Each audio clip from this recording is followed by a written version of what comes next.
Buenas noches, hermanos. Vamos a continuar con nuestro curso de Biblia. Vamos a retomar. Estamos hablando del libro de los números.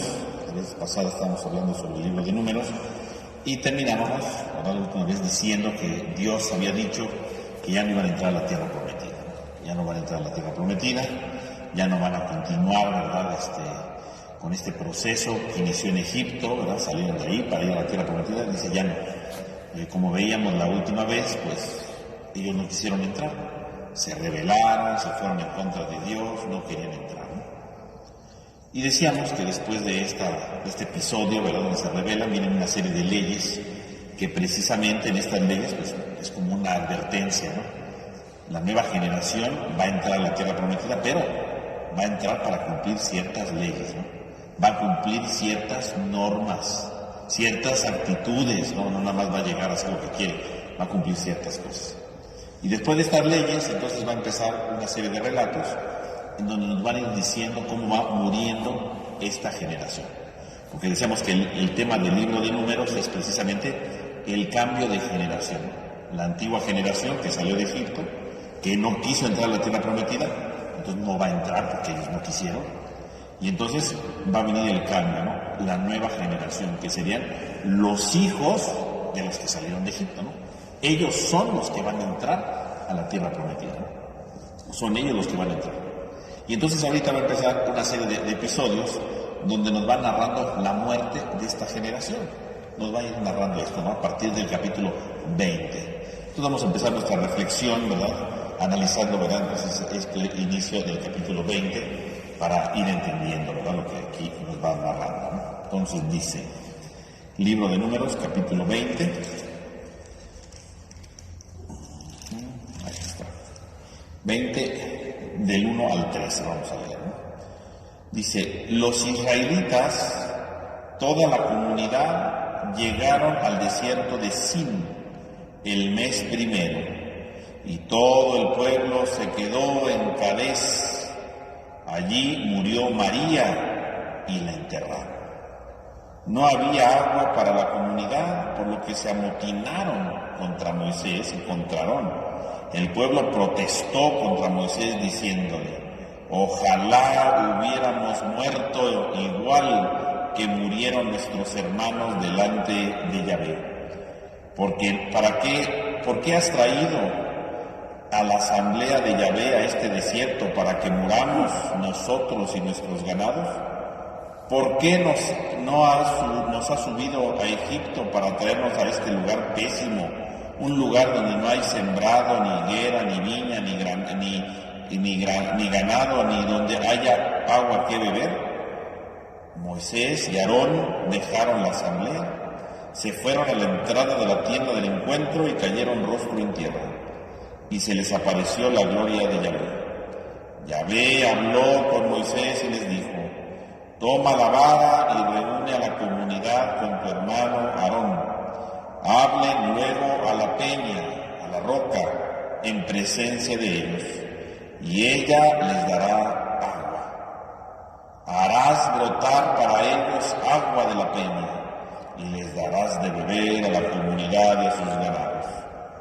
Tomó Moisés la vara en presencia de Yahvé como se lo había mandado. Convocaron Moisés y Aarón a la asamblea ante la peña y les dijo, escúchenme, rebeldes, haremos brotar de esta peña agua para ustedes.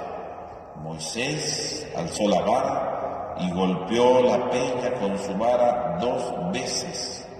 El agua brotó en abundancia y bebió la comunidad y su ganado. Dijo Yahvé a Moisés y a Aarón, ¿por qué no han confiado en mí y han reconocido mi santidad ante los israelitas? Les aseguro que no guiarán a esta asamblea hasta la tierra que les he dado. Estas son las aguas de Meribá, donde protestaron los israelitas contra Yahvé y con lo que él manifestó su santidad. Bien, pues ahí tenemos este episodio del capítulo 20. Y entonces, el pueblo ya hicieron las leyes, ¿no? Y empieza este peregrinar, ¿no? Y ahora va a empezar a narrar la muerte, ¿verdad?, del pueblo. Y ya el capítulo 20 del versículo 1 ya habla de la primera muerte, ¿no? Los israelitas, toda la comunidad, llegaron al desierto de Sin el mes primero y se quedaron en el pueblo de Cades. Y allí murió María y la enterraron. Ya empieza la primera muerte. La primera que muere es María, ¿no? Que como hemos visto es un gran personaje, ¿verdad? Primero estaba Moisés, y luego Aarón, ¿verdad? El sacerdote, y María, ¿verdad? Que estaba con ellos, ¿no? Que decimos que María representaba el profetismo, ¿no? Era una de las grandes líderes que había aparecido en algunos momentos del libro del Éxodo, que se rebeló, habíamos visto en el capítulo 12, ¿no? Cómo se rebeló contra Moisés, ¿verdad? Porque ellos también querían dirigir, querían tener más poder, ¿no? Ellos mismos se rebelaron, murmuraron, ¿no? Y es cuando Dios la llena de lepra, ¿no? Y entonces Moisés le pide que la cure, ¿no? Habíamos visto ese episodio, ¿no? Y ahora la primera en morir es María, es la primera que muere. Y como vemos, ¿verdad? Al final dice Dios le dice a Moisés y a Aarón, tampoco ustedes van a entrar, ¿no? O sea que al final de cuentas, ¿quién va a entrar? La nueva generación. Y ni siquiera Moisés va a entrar a la tierra prometida, ni Aarón ni María. Y entonces, si ustedes se dan cuenta, entonces tenemos a María, que representa la profecía, a Aarón, que representa el sacerdocio, porque es el sacerdote, ¿no? Y a Moisés, que representa la ley. Ellos no van a entrar a la tierra prometida, tampoco. Bueno, de toda María ya se murió ya. La profecía ya no. Ahora, ¿por qué murió María? Pues porque María fue una de las rebeldes, ¿no? Decíamos hace un momento, ¿no? En el capítulo 12 se rebeló María contra Moisés. Entonces, es la primera que se muere. Ya. Obviamente cuando entre a la tierra prometida estarán sus sucesores, ¿no? Sobre todo, ¿verdad? De Moisés, pues va a ser Josué, ¿no? Y entonces vendrá toda la conquista, ¿no? En el libro de Josué, que ya algún día llegaremos, ¿verdad? Pero aquí podemos ver precisamente cómo, entonces ya muere María, la profecía no va a entrar. Bueno, esta profecía de María, ¿no? Porque fue una profecía rebelde. Aarón, que es el sacerdote, no entrarán sus sucesores, ¿no? Veremos quién es el sucesor de Aarón. Y Moisés decíamos que va a ser Josué, ¿no? Entonces no va a entrar nada. Todo lo que inició, ¿verdad? Con un pueblo que salió de Egipto, no va a entrar, ni sus líderes van a entrar. Y ya la primera de esos líderes, que era María, ya no entra, ya no entra. Ahora, aquí no hay una fecha, porque si ustedes se dan cuenta, solamente dice el mes primero, no dice nada. ¿El mes primero de cuándo? Siempre van poniendo como los datos, ¿no? De cuándo caminan y todo. Aquí no hay muchos datos, solamente dice el mes primero. Pareciera que se refiere al mes primero del inicio de la muerte de la generación. Quiere decir que este capítulo 20 no solamente es el inicio de la muerte de esta generación que salió de Egipto, sino también está diciendo algo muy importante. Quiere decir que ya pasaron los 40 años. No lo dice propiamente, ¿no? Si ustedes analizan, no dice como tal, pasaron los 40 años, ¿no? Pero ya lo está dando a entender, ¿no? Pasaron los 40 años y ahora es el primer mes. ¿El primer mes de qué? Del inicio de la muerte de la antigua generación. Está iniciando en la muerte. ¿Y con qué se inaugura la muerte de esta generación? Con María, ¿no? Con María. Y si ustedes se dan cuenta, pues no narra mucho la muerte de María, no nos dice cómo se murió, le dio un golpe de calor, ¿verdad? Un coraje, no dice nada, no dice que se murió, ¿no? No proporciona ningún detalle, ¿no? Es una noticia breve. Seguramente esta noticia es porque las fuentes, ¿verdad? Recordemos que cuando se escribe el libro de Números, como los otros libros, hay diferentes fuentes. Seguramente había una fuente donde decía que María se murió, pero no daba detalles, por eso no ponen detalles. De hecho, ni siquiera habla de qué sucedió después de su muerte, ¿no? Porque si seguimos más adelante, ¿verdad? Lo vamos a ver al final del capítulo 20, narra la muerte de Aarón y hay 30 días de luto, ¿no? Aquí no hay luto, ¿no? A lo mejor sí hubo, pero no lo narra el texto. Y entonces la cosa sería, ¿por qué no lo narran? ¿Por qué es tan escueta la muerte de María? Y no narran un luto, ¿verdad? Que estén tristes porque se murió esta mujer que es importante para el pueblo. No dice nada, ¿no? De entrada, María es la primera que se muere para decir que la muerte de la antigua generación, ¿cómo empieza? Con un personaje importante, ¿no? Y ese personaje importante es María. María es la primera. Quiere decir que, o sea, si María se murió, puede morirse cualquiera, o sea, ya, simplemente, ¿no? O sea, el autor está diciéndonos de entrada, si María, ¿verdad?, que es un personaje importante, ya se murió, bueno, toda la generación se va a morir, ¿no? Toda, ¿no? O sea, no nada de que, pues a lo mejor alguien se salva, porque no se va a salvar nadie. No quisieron entrar a la tierra, nadie se salva, ¿no? Porque no quisieron, ¿verdad? Decíamos la otra vez, no porque Dios los castigue, ¿verdad? Sino no se van a salvar por una sencilla razón. ¿Por qué? ¿Por qué no quisieron? ¿No? Y la primera que se muere es María, como diciendo, miren, si ella se murió, todos, ahí van todos, ¿no? Entonces María se muere. Y decimos que no hay propiamente un momento para la sepultura, ¿no? No hay una sepultura por ella, ¿no? Como tal, ¿no? No hay un momento de duelo, ¿verdad? De todo un rito, no hay nada. En lugar de eso, inmediatamente después de eso, empiezan a quejarse de que no había agua, ¿no? Es muy abrupto, ¿no? Porque por un lado dice, iban caminando, llegaron a Cadés, María se murió, la enterraron y no había agua, ¿no? Y empiezan a amotinarse contra Moisés y Aarón, ¿no? Y empiezan a pelearse. O sea, no hubo ningún momento, ¿verdad?, de luto por María, y no hubo un lugar o un espacio para un duelo. ¿Por qué? Porque lo importante no era ella. Lo importante es que no tenían agua. Lo que hemos dicho, ¿no? El pueblo va siempre murmurando, el pueblo va siempre, ¿verdad?, yendo en contra de Dios, ¿verdad? Y aquí se puede ver. Acaba de morirse María, la enterraron y nadie dijo vamos a hacer luto. En el fondo, ¿qué es lo que está diciendo? Se preocuparon más por el agua que por la muerte de María. O sea, les valió que se haya muerto María, ¿no? Les valió que esta mujer que había sido importante, ¿no?, que había, ¿verdad?, cantado, ¿verdad?, que había profetizado, les valió que se haya muerto. No tenemos agua. O sea, empiezan ellos a preocuparse por eso. Quiere decir que ellos tienen un corazón tan cerrado, tan negativo, que ni siquiera son capaces de guardar luto para la pobre mujer que se acaba de morir. No tenemos agua. Vamos a pelearnos con Moisés y Aarón. Ya con María no, porque ya se murió, ¿no? Pero vamos a pelearnos con ella, ¿no? Fíjese cómo hay una cerrazón del pueblo, ¿no? Por eso, por un lado, ¿verdad?, la muerte de María va muy rápido, porque tal vez sí la fuente era muy sencillita, pero la va poniendo el autor aquí como diciendo, al pueblo no le importó que se haya muerto María, les importó más que no había agua. Y bueno, nosotros podríamos decir, bueno, pues es que si uno tiene sed, pues a lo mejor, pues qué triste que se murió, pero primero está el agua, ¿no? La supervivencia, ¿no? Pero no, porque el problema del agua es un problema que ya había aparecido desde antes, ¿no? Si ustedes van al pasado, ¿verdad?, en el libro del Éxodo, en el capítulo 17, ya había pasado esto. En el capítulo 17, cuando habían salido de Egipto, ¿no?, empieza a haber escasez de agua y empiezan a enojarse, empiezan a murmurar que no hay agua y Dios les da el agua. O sea que el problema del agua no es un problema de este relato. El problema del agua ya se había presentado desde el libro del Éxodo, ¿no? Que aquí en este curso no analizamos ese pasaje, ¿no? No lo vamos a analizar ahorita qué significa esto, ¿no? Pero quiere decir que se repite el problema del agua. Si en el libro del Éxodo Dios les dio el agua, ¿por qué empiezan a murmurar contra Moisés? Si Dios les da el agua, ¿no?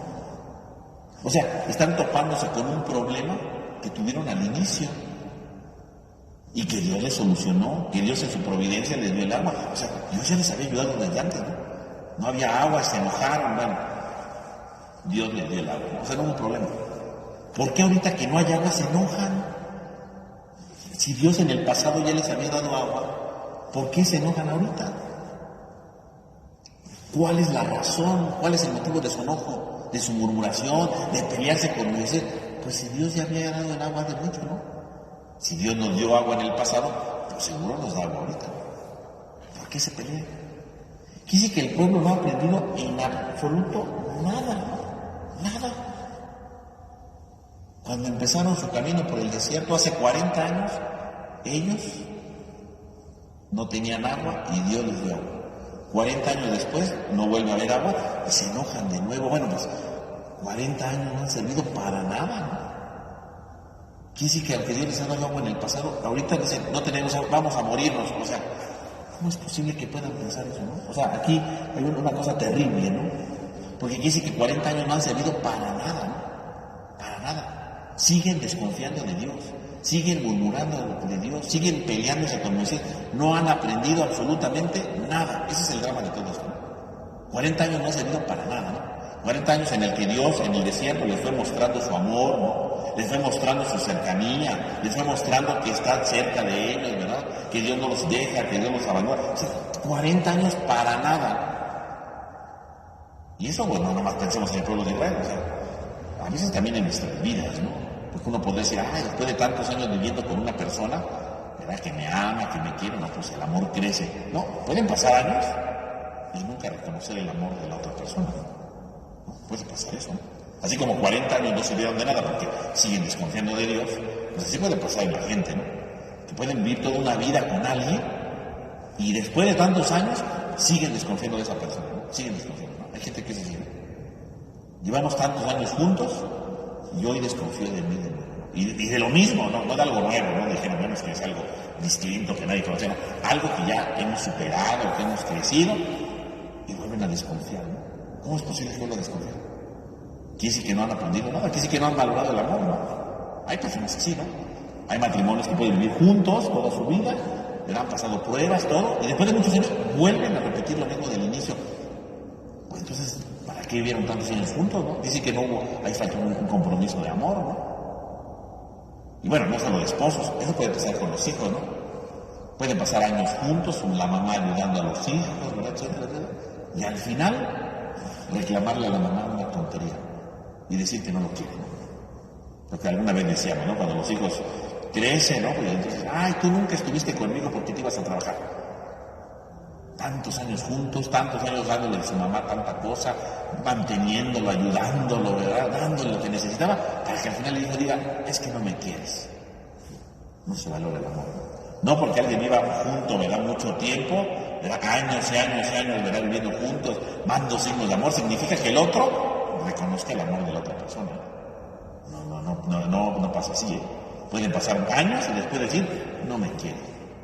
Nunca me mostraste que me querías. Nunca mostraste que no. O sea, el tiempo no necesariamente implica que ame, la otra persona descubre el amor que le tenga, ¿eh? Eso puede pasar, ¿eh?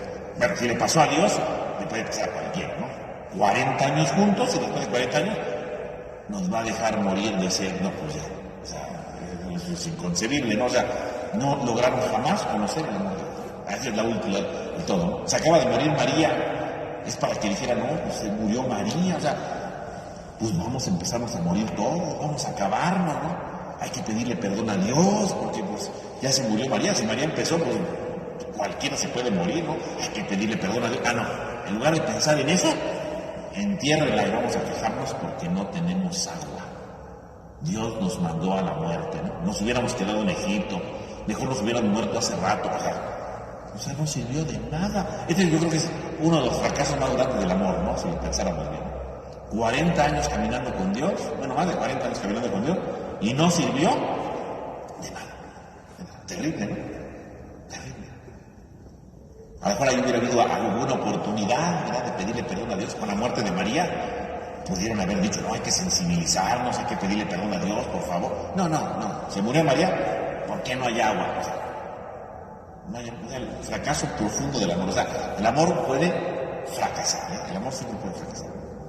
Puedo yo vivir años, puedo dar una vida de amor y al final fracasar y decir, no me quiere, no me ama, no hay signos. Bueno, eso le pasó a Dios en el desierto y le puede pasar a cualquier persona, ¿eh? Entonces no vaya a decir, pues, yo tanto que he hecho, ¿cómo no lo reconoce? No, pues hay gente que no lo reconoce, hay gente que es cerrada de corazón, como este pueblo del desierto, y no va a reconocer nunca la presencia de Dios en su vida, ni la presencia del amor, ¿no? Es lo más frustrante que puede existir, ¿no? Pero es precisamente lo que dice aquí, ¿no? Dios que les ha dado todo, y al final de cuentas no han reconocido nada, no han reconocido nada. Ese es el trauma, el fracaso del amor, ¿no? Ante esto dice, ¿verdad?, que Moisés va a la tienda del encuentro de nuevo, ¿verdad? Dice que se postra, ¿verdad?, en señal de oración, ¿verdad?, pues pidiéndole su ayuda, ¿no? Y entonces Dios le da una instrucción un poquito distinta a la de aquella vez, ¿no? Porque si ustedes leen Éxodo 17, ¿verdad?, dice, toma el bastón, pégale a la piedra y sale el agua, ¿no? Aquí la orden tiene una diferencia que es muy importante verla. Dice, toma la vara, reúne a la comunidad, tú con tu hermano Aarón, hablen luego a la peña, ¿no?, a la piedra, en presencia de ellos, hablen a la peña. Aquí no dice que le pegue a la piedra, ¿verdad? Porque en el capítulo, en el Éxodo sí, le tenía que pegar a la piedra se rompe y sale el agua, ¿no? Aquí no, aquí le dice, háblale a la peña, en presencia de la gente, y harás brotar agua para ellos y le darás de beber a la comunidad y a sus ganados. Aquí dos cosas, toma el bastón, sí, eso sí, le dice que tome el bastón, porque el bastón representa la fuerza de Dios, ¿no? El bastón representa el poder de Dios, ¿no? Dios que los ha acompañado. Con ese bastón se abrieron las aguas del mar Rojo, ¿no? Con ese bastón, ¿verdad? Luchó contra Faraón. Con ese bastón nos ha ido guiando, ¿no? Toma el bastón. Pero la segunda, después del bastón, la fuerza de la palabra. Ve a la peña, ve a la piedra y háblale a la piedra. Entonces, la idea es muy simpática, ¿no? Porque sería que Moisés reúne a todo el pueblo, imagínense todo el pueblo reunido, ahí la piedra, y Moisés empieza a hablarle a la piedra para que le dé agua.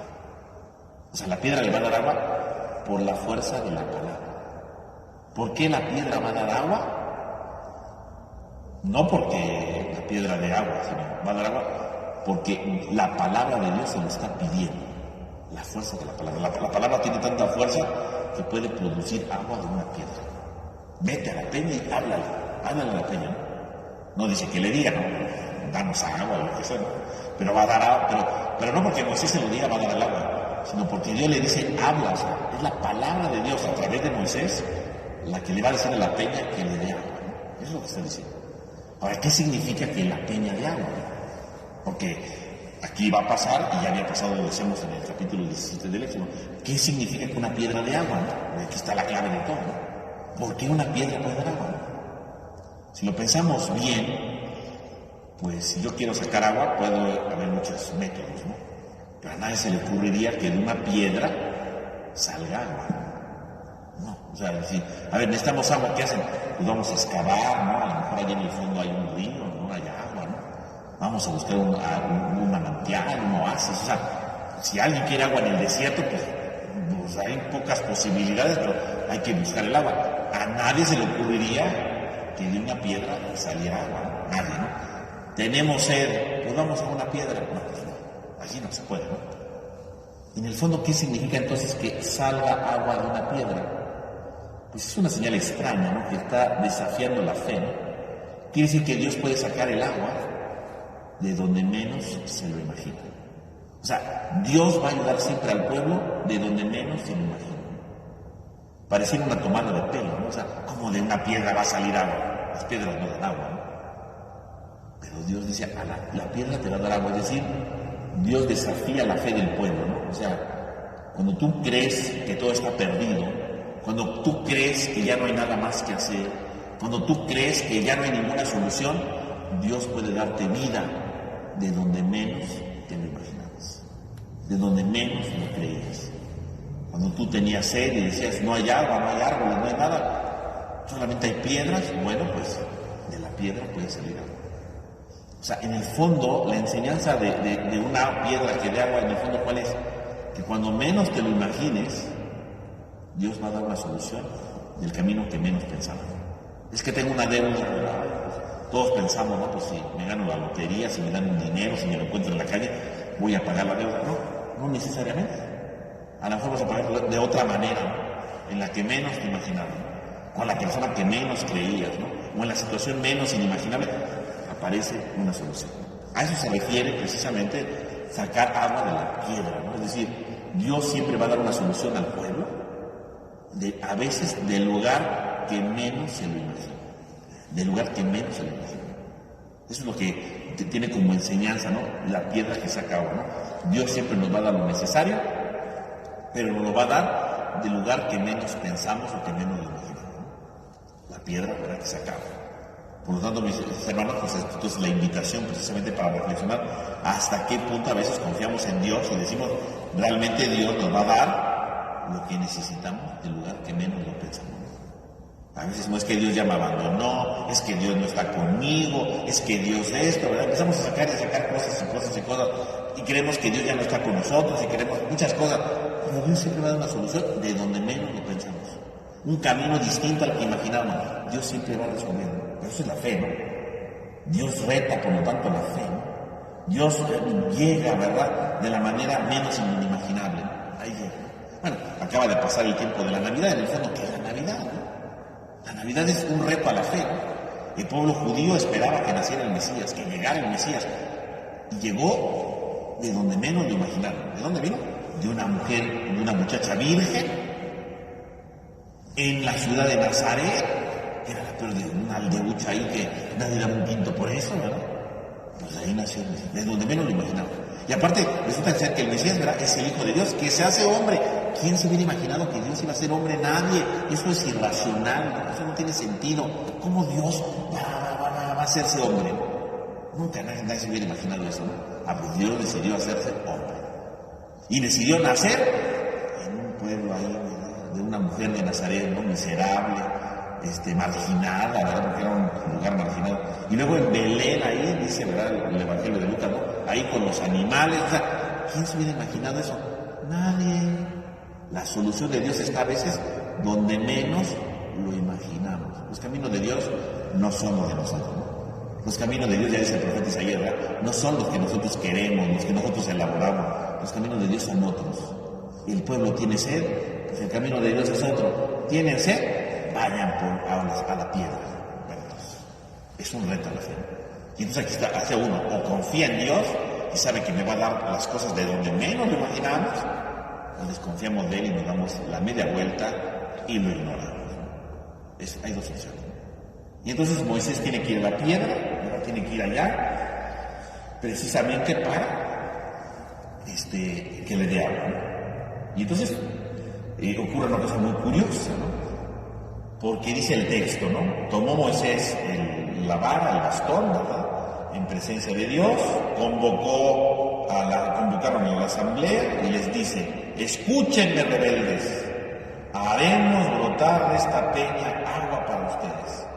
Moisés alzó la mano y golpeó la peña con su vara 2 veces, y el agua brotó en abundancia, bebió la comunidad y su ganado. Entonces se lleva a cabo la obra, ¿no? Sale el agua de la peña, todo el mundo bebe de esa agua, pero hay un problema. Moisés no hizo las cosas como Dios le dijo. Porque Dios le dijo: ve y háblale a la peña, o sea, dile a la peña que te dé el agua. Y Moisés no habló a la peña. Dice, Moisés llegó, reunió a todos, agarró el bastón y le pegó 2 veces a la peña y salió. O sea, Moisés tampoco obedeció lo que Dios le dijo. Aquí hay un problema. Y en el fondo, o sea, el problema no es que le pegue 2 veces a la peña, ¿no? Porque a veces se interpreta como que, Moisés no tuvo fe, y entonces como no tuvo fe le pegó 2 veces, ¿no? No, es que ese no es el problema, ¿no? Porque a veces comparan este pasaje con el otro, ¿no? Porque en otro pasaje dice, pégale 1 vez y sale el agua, ¿no? Y aquí dice que le pegó 2 veces, y hasta que como pegó 2 veces, pues como que desconfió. Sí, pero aquí Dios primero le había dicho que no pegara. Le dijo, ve y háblale a la peña, háblale. O sea, el que te va a dar el agua es Dios por su palabra. La palabra es la que te va a dar el agua. Y Moisés no habló con la peña. Le pegó y 2 veces. ¿Cuál es el problema de Moisés? ¿Cuál es el pecado? El pecado no es la desconfianza de Dios, ¿no? Porque a veces se interpreta así, ¿no? Cuando Moisés no entra a la tierra prometida, ¿no? Cuando Moisés no entra a la tierra prometida se interpreta así, ¿no? Es que Moisés no tuvo fe porque le pegó 2 veces a la peña. No, ese no es el problema. ¿Cuál es el pecado que hay detrás de esto? ¿Cuál es el pecado que comete Moisés aquí? El pecado como tal no es simplemente que le dio entonces 2 golpes, que no tuvo fe, no. ¿El pecado cuál es? El pecado es que Moisés sacó el agua sin poner a Dios delante de todo. Porque el que les va a dar el agua no es Moisés, el que da el agua es Dios. Y si nos damos cuenta en el texto lo dice claramente, ¿no? Escúchenme, rebeldes, ¿no? Bueno, hasta ahí va bien, ¿no? Haremos brotar de esta peña agua para ustedes. Haremos brotar. ¿Haremos quién? Moisés y Aarón, ¿no? Porque ahí estaban los dos, ¿no? Moisés y Aarón. Haremos brotar. A ver, ¿haremos brotar? Haremos brotar, ¿no? El que va a sacar el agua de la peña no es Moisés ni Aarón. El que va a sacar el agua es Dios. Por lo tanto, el problema, entonces, ¿cuál es el pecado de Moisés? La presunción. Ese es su pecado, la presunción. Haremos, ¿verdad? Haremos, ¿verdad? Como dice, haremos brotar agua de esta peña. Haremos. Moisés no puede hacer brotar agua, ¿no? Moisés no. Dios les va a dar el agua, ¿no? Dios, no haremos. O sea, el problema de aquí es que Moisés, ¿verdad? Como está cansado del pueblo, que siempre están fregando, ¿verdad? Que siempre están fastidiando, pues digo, bueno, entonces haremos brotar agua. O sea, como diciendo, dejen de molestarme, yo puedo darles agua si quiero, ¿no? Y entonces él se pone en primer lugar y deja a Dios detrás, ¿no? Se olvida de Dios. Y entonces agarra y le pega 2 veces allá a la piedra, ¿verdad? Para que salga el agua, porque en el fondo, el hecho de que él pegue, en el fondo que está diciendo, yo les estoy dando el agua, ¿no? Veanme, aquí estoy yo les voy a dar agua, le pego a la piedra, sale, ¿no? Vean, yo les di el agua, ¿no? No es cierto, el agua no se le da a Moisés. El agua se le da a Dios. Y se supone que Moisés tendría que haber llegado a hablarle a la roca y salir el agua, ¿no? Pero salirá por la fuerza de la palabra, no por la fuerza del bastón, no por la fuerza de Moisés, era la fuerza de la palabra de Dios, no la fuerza de Moisés. Y entonces Moisés se pone en el lugar de Dios, ¿verdad? Si ustedes quieren, porque estaba fastidiado, cansado, ¿verdad? Pero presume como si él fuera capaz de dar agua. Moisés no tiene la capacidad de dar agua. El agua se la está dando Dios. Por lo tanto, ese es el pecado de Moisés, ¿no? Pues el pecado de Moisés no es la falta de fe. El pecado de Moisés no es que le pegó 2 golpecitos porque dudó de Dios, no.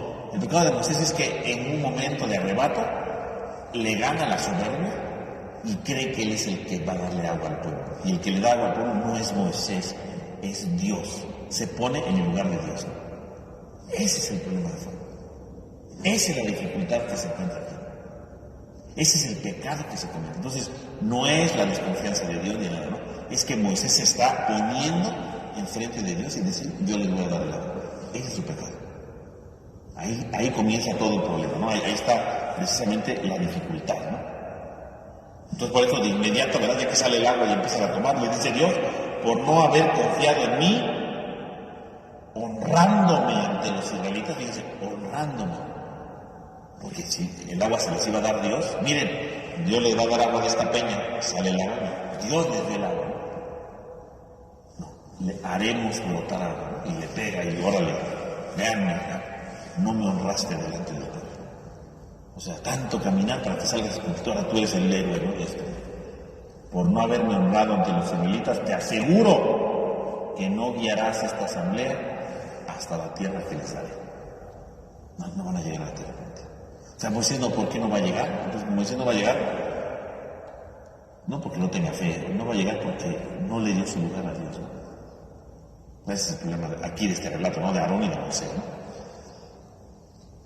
Entonces, en el fondo, ¿verdad? Aquí el problema de todo esto es como Moisés también, en un momento determinado, desconfía de Dios, ¿no? Bueno, desconfía, no, perdón, se ensoberbece, ¿no? Delante de Dios y se pone él como el dueño, ¿no? O sea, tanto ha caminado con el pueblo que dice, a ver, este pueblo no me respeta, me voy a dar a respetar, ¿cómo? Les voy a decir que les doy algo, pero es que tú no eres, o sea, desde el principio, ¿quién sacó al pueblo? Dios. ¿Quién abrió las aguas? Dios. ¿Quién les dio todo lo necesario en el desierto? Dios. ¿Por qué dices ahora que tú le dices el agua? Tú no eres. Ese es el problema, ¿no? Esa es la dificultad de fondo, ¿no? O sea, finalmente significa que no son capaces de reconocer esto, ¿no? Hay una dificultad de fondo, ¿no? Y a veces eso nos puede pasar a nosotros también. A veces es Dios quien hace tantas cosas a través de nosotros, y lo sabemos, y a veces nos ponemos nosotros en el lugar de Dios, ¿no? Yo soy el que lo hago, ¿no? Yo soy el que lo digo, yo soy el que lo muevo, ¿no? Y nos olvidamos de Dios en la vida, ¿no? Le pasó a Moisés, nos puede pasar a nosotros a veces, ¿no? Y pensar que somos nosotros los que somos los grandes, los que todo lo podemos, los que todo lo logramos, pero a veces no somos nosotros. Es Dios quien lo hace todo. Es Dios quien realiza todo. Es Dios quien lleva a cabo todo. Es Dios, no somos nosotros. Y a Moisés se le olvidó eso, ¿no? Y ahí entra entonces el pecado de Moisés, ¿no? Olvidarse de la presencia de Dios. Olvidarse de esa realidad, ¿no? Ahí está. Y esta insensatez de Moisés, ¿no? Este desprecio que hace Moisés, lo recuerda también, ¿verdad? Un salmo. Entonces, dice el Salmo 106, ¿no? El Salmo 106 dice, para tomar la reflexión que hace de esto, ¿no?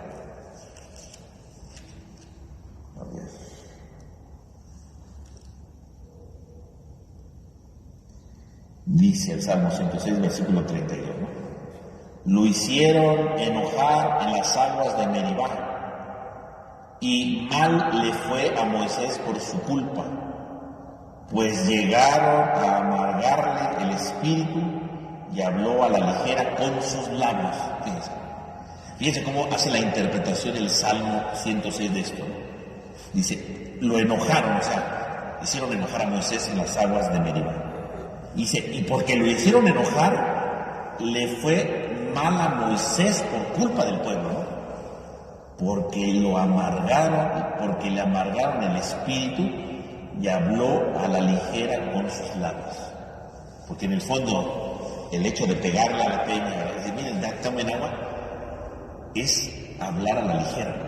Moisés no les dio el agua se la dio Dios, habló a la ligera. Pero fíjense cómo el salmista disculpa a Moisés, ¿no? Habló a la ligera porque el pueblo le amargó el espíritu, ¿no? Lo que ahorita decían, ¿no? O sea, ya Moisés estaba fastidiado, entonces les voy a dar agua, ya no me estén molestando, vean todo lo que yo hago por ustedes, ¿no? Habló a la ligera, le amargaron el espíritu. Y esto pues nos lleva entonces también a otra conclusión de eso, ¿no? A veces no solo nos ponemos en el lugar de Dios, ¿no? Como Moisés, a veces también decimos cosas, ¿verdad? Porque a veces la gente nos amarga el espíritu. Y entonces yo creo que ahí es un momento para la reflexión. A veces hablamos de más, ¿no? O decimos cosas de más, o decimos cosas que no deberíamos. Y a veces es porque la gente amarga el espíritu. Por eso ante eso pues habría que pedirle a Dios paciencia, ¿verdad? Porque a veces somos como Moisés, ¿no? La gente nos amarga el espíritu. A veces me amarga el espíritu mi familia, ¿no? Y a veces decimos cosas que no deberíamos decirle a la familia. Y decimos, ay, ¿para qué le dije esto, no? Pues sí, me amargaron el espíritu, ¿verdad? Y entonces a veces hablamos a la ligera, en el sentido de decir cosas que no están bien. Lo que dijo Moisés no estaba bien, porque se puso en el lugar de Dios. Y a veces, nosotros no vamos a darles agua de una roca, ¿no? Pero a veces también hay gente que nos amarga el espíritu y hablamos a la ligera, ¿no? O sea, en el fondo, lo que hace el Salmo, por un lado, es reflexionar lo que pasó. Disculpa a Moisés, ¿no? O sea, habló a la ligera porque lo amargaron. Y eso nos lleva entonces a la reflexión a nosotros. A veces también nosotros pudiéramos hablar a la ligera, porque pues hay gente que nos amarga el espíritu. A veces hablamos a la ligera. Y entonces habría que pedirle al Señor pues que nos dé paciencia, ¿verdad? Pues para que no nos amargue el espíritu. Señor, dame paciencia, porque a veces habla a la ligera, es decir, puedo ofender, ¿verdad? Puedo poner una mala cara, puedo decir cosas que no debo, pues porque me amarga el espíritu, ¿no? Señor, dame más paciencia, porque a veces hablo a la ligera, ¿verdad? Dame más paciencia, porque a veces digo cosas que no debería, ¿no? Dame más paciencia, porque a veces hago cosas que no debo, ¿no? Y ya luego digo, ching, ¿para qué dije esto? Ay, ¿para qué dije aquello? No, vamos a la ligera, ¿no? Porque sí, lo dice el texto bien, ¿no? Hay que nos amarga el espíritu, ¿no? Y a veces ya para que no nos fastidien, a veces ya para que ya no nos digan, hablamos a la ligera. Como Moisés habló a la ligera. Y a veces nosotros hablamos a la ligera. Entonces, ¿puede pasar? Sí. Yo creo que aquí lo importante sería, bueno, si eso pasa, pues hay que pedirle a Dios que nos dé más paciencia. Si ya sabemos quién nos amarga o con qué nos amarga, Señor, pues dame paciencia para que no hable a la ligera. Así como Moisés habló a la ligera y no entró a la tierra prometida, a veces también nosotros nos alejamos de la tierra prometida porque hablamos a la ligera. Nos apartamos del proyecto de Dios porque hablamos a la ligera. Nos apartamos del amor a los hermanos porque hablamos a la ligera. Y pues yo creo que hay que pedirle a veces a Dios también, dame paciencia, Señor, dame fortaleza, porque a veces hablo a la ligera. Me gana el coraje, ¿verdad? Me gana el enojo, me gana la desesperación, me gana la impaciencia, ¿verdad? Y hablo a la ligera. Y pues aquí, ¿verdad? A lo mejor no nos va a pasar exactamente lo que le pasó a Moisés, pero pues algo parecido, ¿no? Yo creo que hay que pedirle a Dios paciencia y conocernos y de ejercitarlo, como dice el texto, ¿verdad? Para no hablar a la ligera, porque eso trae consecuencias. En el caso de Moisés, no entrará a la tierra prometida, y a veces también nosotros, a jóvenes que no entremos, nos apartamos, ¿verdad? Nos alejamos de esa tierra prometida porque hablamos a la ligera. Y bueno, el pasaje termina, ¿verdad?, con una composición geográfica, ¿no? Estas son las aguas de Meribá, donde protestaron los israelitas contra Yahvé, con las que él manifestó su santidad, ¿no? Y entonces aquí se ve una contraposición, ¿no? Entre, ¿verdad? Porque dicen, hay un ejemplo, ¿no? Es este que... Porque dice que está la ciudad, dice que llegaron a Cades, ¿no? Cades. Y luego Cades se convirtió en las aguas de Meribá.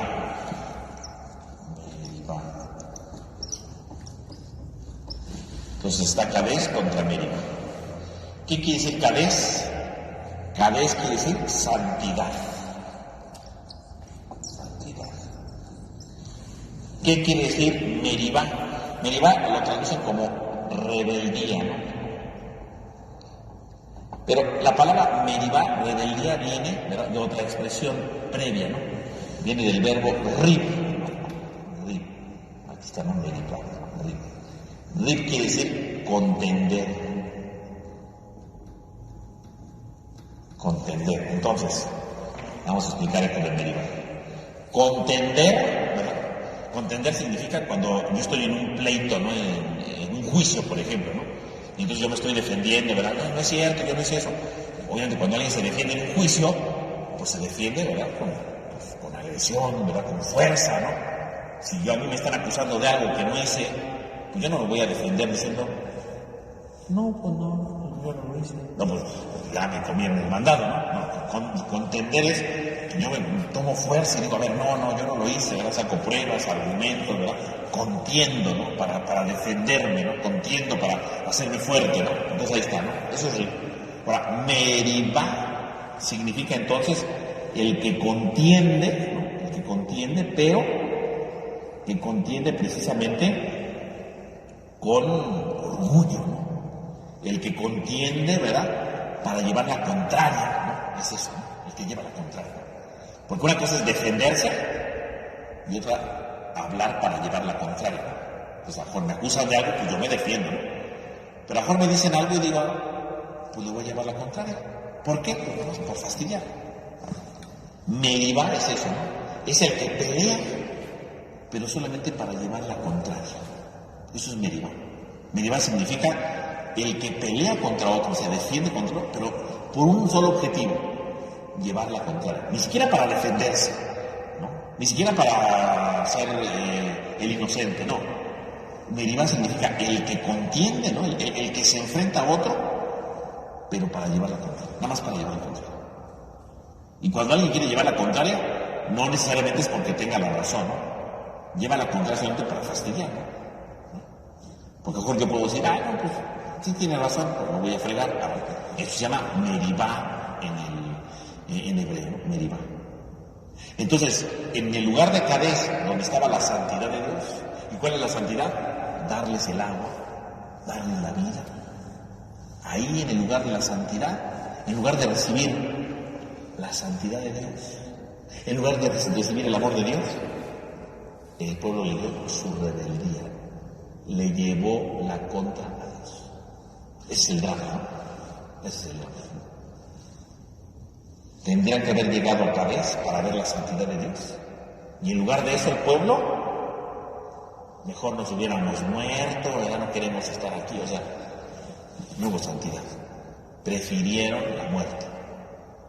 Ahí en la santidad, donde Dios les iba a dar el agua, Moisés se puso en lugar de Dios y dijo, haremos brotar agua. Y se olvidó de Dios. Contendió contra Dios. Y lo que era un lugar de santidad se convirtió en un lugar de pelea, de rivalidad, de contienda. Eso es lo que pasó. Se volvió Meribá, se volvió el lugar de la rebeldía, de la destrucción. Entonces, bueno, pues si el pueblo se vuelve así, pues este pueblo tiene que morir en el desierto porque pues no aprendió a amar, no se dejó amar, nada. Son Meribá. Dios quería que vieran su santidad y lo único que se encontraron fueron con puras rebeldías, con puras peleas, ¿no? Y entonces ahí viene la confrontación, ahí viene la destrucción. Fíjense cómo entonces el texto hace ver precisamente esta situación. O sea, ahí se concluye, ¿no? Con esta, ¿cómo se llama? Esta capacidad de localizar cosas físicamente, ¿no? Dos lugares que en el fondo están contraponiéndose, ¿no?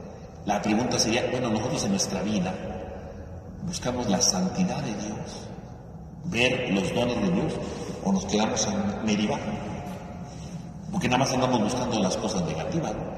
Porque nada más andamos quejándonos, porque nunca vemos lo positivo, ¿no?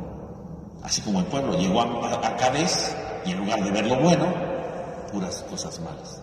En lugar de ver a Dios, sustituyeron a Dios. En lugar de ver el amor de Dios, desearon su muerte. A veces nos pasa así, ¿no?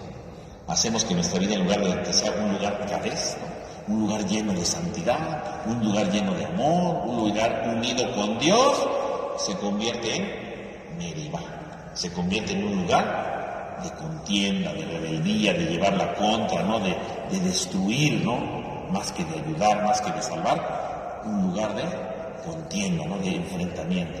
Ese es el drama, ¿no? Y a partir de aquí, bueno, va a seguir muriendo la gente, obviamente, ¿no? El pueblo se empieza a morir porque su vida, en lugar de convertirse en un encuentro con la santidad, se convirtió en un encuentro con la contienda, ¿no? Con la pelea, ¿no? Ese es el problema de fondo, ¿no? Esa es la situación que hace ver precisamente esto, ¿no? Y ya para concluir nuestra clase de hoy, ¿verdad? Leamos brevemente el siguiente episodio, que es muy sencillito, ¿no? Para no atrasarnos tanto, ¿no? En el versículo 14, y dice, ¿no? Envió Moisés mensajeros desde Cadés al rey de Edom. Así dice tu hermano Israel, ya sabes por qué gran calamidad hemos pasado. Nuestros padres bajaron a Egipto y nos quedamos en Egipto por mucho tiempo. Pero los egipcios nos trataron mal, a nosotros igual que a nuestros padres. Clamamos entonces a Yahvé y él escuchó nuestra voz. Envió un ángel y nos sacó de Egipto. Ahora estamos en Cadés, ciudad fronteriza de tu territorio. Déjanos por favor pasar a tu tierra. No cruzaremos por campo ni por viñedo, no beberemos agua de tu pozo. Seguiremos el camino real, sin torcer ni a la derecha ni a la izquierda, hasta que crucemos tus fronteras. Edom le respondió, no pasarás por mi tierra. Si lo haces, saldré con la espada en mano a tu encuentro. Le respondieron los israelitas, seguiremos por la calzada, y si bebemos agua tuya y mis rebaños, te pagaremos su precio. Se trata solo de pasar a pie. Pero respondió Edom, no pasarás. Y salió Edom a su encuentro con mucha gente y con mano poderosa. Y como Edom les negó el paso a Israel por su territorio, Israel tuvo que dar un rodeo. Entonces, ya el cuento de este show de Meribá, ¿verdad? Ya tomaron agua, siguen su camino hacia la tierra prometida de nuevo. Obviamente ya no van a llegar a la tierra prometida la antigua generación porque se va a morir. Los que van a llegar a la tierra prometida son la nueva generación, pero antes de seguir su rumbo de nuevo para ir a la tierra prometida de nuevo, se encuentran con Edom, que era ¿cómo se llama? Un poblado, ¿verdad? Que ahí tenían su territorio. Y entonces le piden permiso para entrar, pero dicen que no los deja. Ahora, Edom, ¿quién es? Porque aquí es muy importante ver Edom. Pues Edom nos recuerda a quién, a los descendientes de Esaú, ¿verdad? Si ustedes recuerdan en la Biblia, ¿verdad? En la Biblia, Isaac tuvo dos hijos, ¿no? Que era Esaú y Jacob, que luego se llamó Israel, ¿no? Bueno, los descendientes de Esaú son el pueblo de Edom. O sea, sé que el pueblo de Israel quiere pasar por el territorio de Edom. O sea que son familiares, ¿no? Son hermanos, son pueblos hermanos. Y cuando el pueblo de Israel le dice, déjanos pasar, Esaú, o sea, los descendientes de Esaú, ¿qué le dicen? No te voy a dejar pasar. Porque recordemos que había una rivalidad entre los dos, ¿no? Porque Jacob le había robado la primogenitura, ¿no? Ya lo habíamos visto antes, ¿no? Todo este show que se hizo, bueno. Entonces, cuando en el desierto se encuentran estos dos pueblos hermanos, Edom, que es el descendiente de Esaú, le dice, no te voy a dejar pasar. Y le dice, ándale, déjanos pasar a pie rápido, no agarramos nada. No te voy a dejar pasar. Bueno, es más, si agarramos algo, te lo pagamos. No te voy a dejar pasar. Y entonces, como no lo dejó pasar, dice, tuvieron que irse por otro camino, ¿no? Se tuvieron que ir por otro camino, porque pues, ni modo, tuvieron que rodear porque no lo dejó pasar. En el fondo, dar la vuelta, ¿qué significa? Pues que el recorrido se va haciendo más largo y que el pueblo va a seguir muriendo en ese recorrido, ¿no? Entonces es una anécdota ahí que pasa, ¿no? De este enfrentamiento entre estos dos hermanos, que a final de cuentas sí, entre ellos se perdonaron, ¿no? Porque así dice el libro del Génesis que se perdonaron, pero estos dos poblados pues nunca se llevaron bien, ¿no? Y una prueba de eso pues es este relato para saber cómo nunca se llevaron bien, ¿no? Y bueno, pues irán por otro lado, el pueblo seguirá muriendo y entonces acto seguido pues va a morir Aarón, el sacerdote Aarón, morirá en el siguiente episodio, pero bueno, eso ya no lo veremos hoy porque ya se está acabando el tiempo, y entonces pues vamos a concluir aquí nuestra sesión. Entonces vamos a hacer nuestra oración en nombre del Padre, del Hijo y del Espíritu Santo. Amén. Te damos gracias, Señor, porque nos permite reunirnos en esta noche. Te pedimos para que nos ayudes a descubrir la santidad de tu vida en nuestra historia y no caigamos como el pueblo de Israel en Meribá, ¿no? Viendo lo negativo, viendo lo destructivo, quitándote tu lugar, sino que realmente vayamos descubriendo lo que tienes para nosotros. Te lo pedimos a ti que vives y reinas por los siglos de los siglos. Amén. En nombre del Padre, del Hijo y del Espíritu Santo. Amén. Bueno, pues hemos comenzado ya este año. Vamos a continuar con nuestro curso. La próxima semana no voy a dar el curso. Parece que ya empezamos mal, pero nos vemos dentro de 15 días para continuar nuestro curso. Que tengan todos una buena noche.